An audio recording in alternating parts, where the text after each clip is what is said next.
Séquence 2, partons à l'aventure. Lecture 4. Affronter l'ennemi.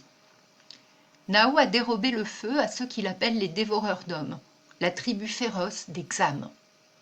Il laisse à Nam la garde du feu et part chercher Gao, resté en arrière.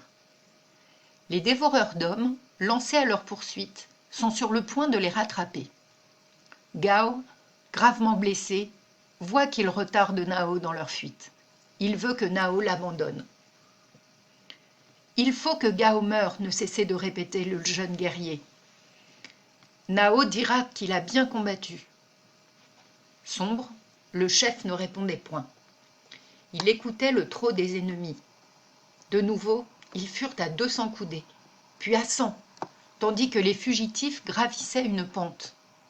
Alors, le fils du léopard, rassemblant ses énergies profondes, maintint la distance jusqu'au haut du mamelon.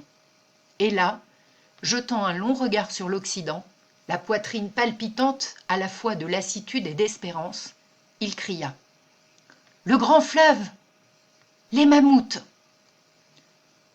L'eau vaste était là, miroitante parmi les peupliers, les aulnes, les frênes et les vernes. Le troupeau était là aussi, à 4000 coudées, paissant les racines et les jeunes arbres.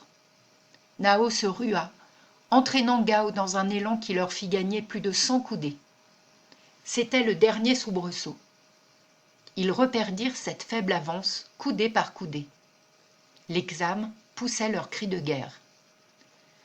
Quand 2000 coudées séparèrent Nao et Gao de la cime du mamelon, les Xam étaient presque à portée.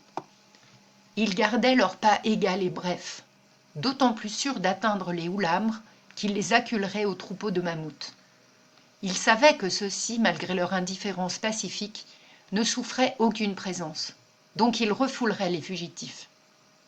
Toutefois, les poursuivants ne négligeaient pas de se rapprocher. On entendait maintenant leur souffle et il fallait parcourir 1000 coudées encore. Alors, Nao poussa une longue plainte et l'on vit un homme émerger d'un bois de platane. Puis, une des énormes bêtes leva sa trompe avec un bâri strident. Elle s'élança, suivie de 3 autres, droit vers le fils du léopard. Les Xam, effarés et contents, s'arrêtèrent. Il n'y avait plus qu'à attendre le recul des Oulamres, à les cerner et à les anéantir. Nao, cependant, continua de courir pendant une centaine de coudées. Puis, tournant vers les Xam, son visage creux de fatigue et ses yeux étincelants, « Les Oulamres ont fait alliance avec les mammouths. Nao se rit des dévoreurs d'hommes. » Tandis qu'il parlait, les mammouths arrivèrent. À la stupeur infinie des Xam, le plus grand mit sa trompe sur l'épaule de l'Oulamre, et Nao poursuivit. Nao a pris le feu. Il a abattu 4 guerriers dans le campement. Il en a abattu 4 autres pendant la poursuite. Les Xam répondirent par des hurlements de fureur. Mais comme les mammouths avançaient encore, ils reculèrent en hâte, car, pas plus que les Oulamres, ils n'avaient encore conçu que l'homme pût combattre ces hordes colossales. Quelques notes de bas de page. Acculerait signifie pousserait jusqu'à un endroit d'où l'on ne peut s'échapper. Souffrait égale supportait.